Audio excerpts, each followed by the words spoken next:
It's personal between me and you, and I'm going to do you some serious harm, you big stiff idiot. The Untouchable True School Sports Empire proudly presents something the boxing games are missing. Hey, what's going on? It's your boy BT, and I came here to talk some boxing with the thousands of True School Sports subscribers. All right, so I wanted to discuss Ben Whittaker because about a week ago, he was a very popular topic in boxing, and I never had a chance to really, give my take on Ben Whittaker because he had a fight on the undercard of Joshua Buatsi versus Dan Aziz, which I still have to watch.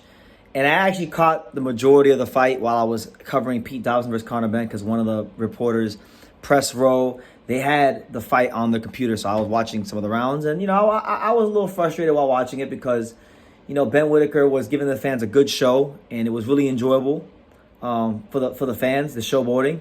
But I felt, this guy he was fighting, this Khalid Gradia, I thought he should have knocked him out about 3 rounds earlier than he did. He got him out there in the 5th round.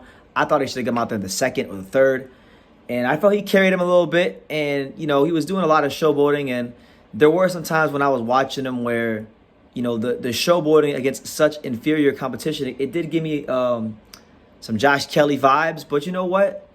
I got to say this. Clearly it's working. Clearly whatever he's been doing in the ring is working because, let's be fair, right? Let's be fair and let's be honest here on True School Sports.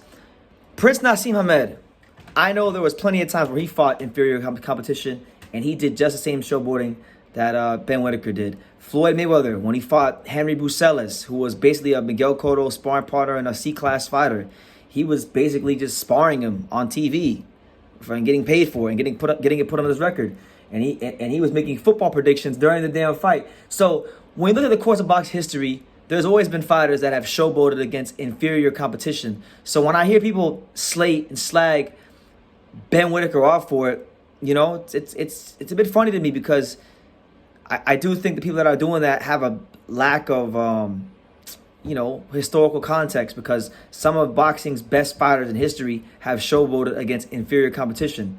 But, but while I was watching it, I wanted to see him get the knockout. I was a little frustrated. I felt like, it kind of reminded me a little bit when Josh Kelly was a prospect and would hit guys with 6 left hooks and do his little Roy Jones impersonation. But then when he got to the top level, he couldn't cut it. So, it's all up for interpretation. But I've seen a lot of people in boxing talking about Ben Whittaker. People that you wouldn't expect in boxing to talk about Ben Whittaker at this stage of his career.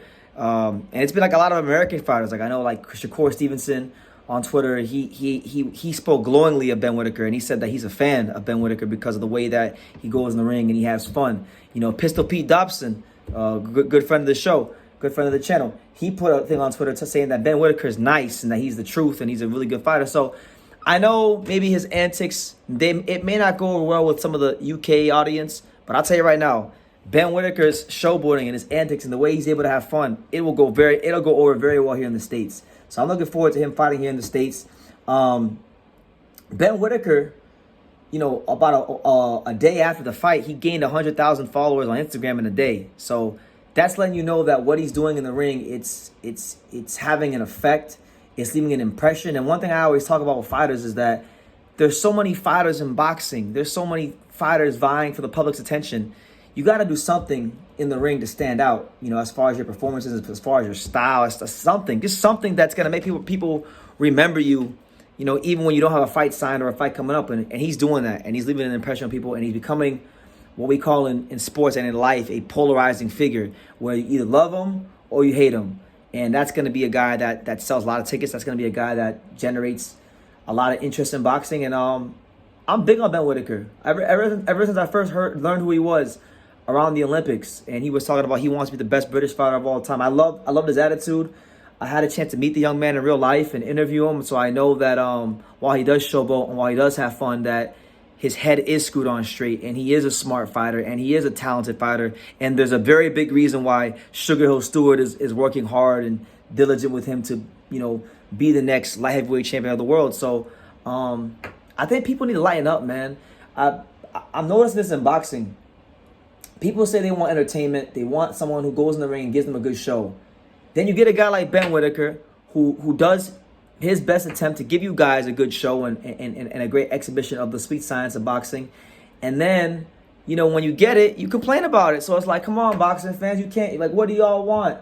Let me know, what do y'all want? Do y'all want someone that just like wins his fights and says, you know, I trained hard for this camp and it was a good camp and this, or do you want someone that is just going to be authentic and true to themselves, you know?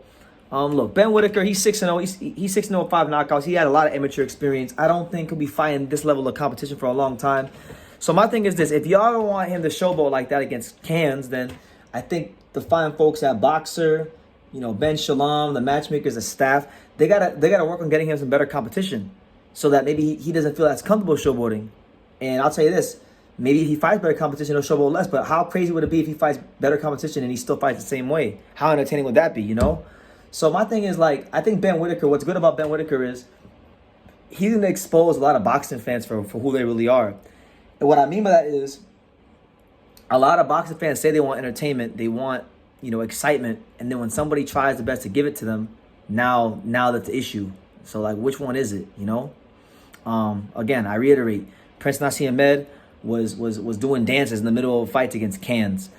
Floyd Mayweather, when he was fighting Henry Brussels, was making football predictions in the middle of the fight. So it's par for the course for boxing. You're going to get fighters who have big personalities, who don't care, who are going to be authentic to themselves, and they're going to, you know, really and truthfully just fight how they want to fight. Because remember, boxing is a martial art. What's an art? Art's a form of expressing yourself. So when you're in the ring and you're fighting, that is a form of self-expression. Not everyone wants to be a rigid, boring, textbook 1-2 British fighter. And God bless Ben Whittaker for breaking the mold. So those are my thoughts on that. I just wanted to offer my thoughts on Ben Whittaker and his antics during the Khalid Gordillo fight. At least he went ahead and got the damn knockout. Some fighters do showboating and, like, they wear all these extravagant outfits and they still suck and don't get the knockout. So at least he gave you that. 6-0, 5 knockouts.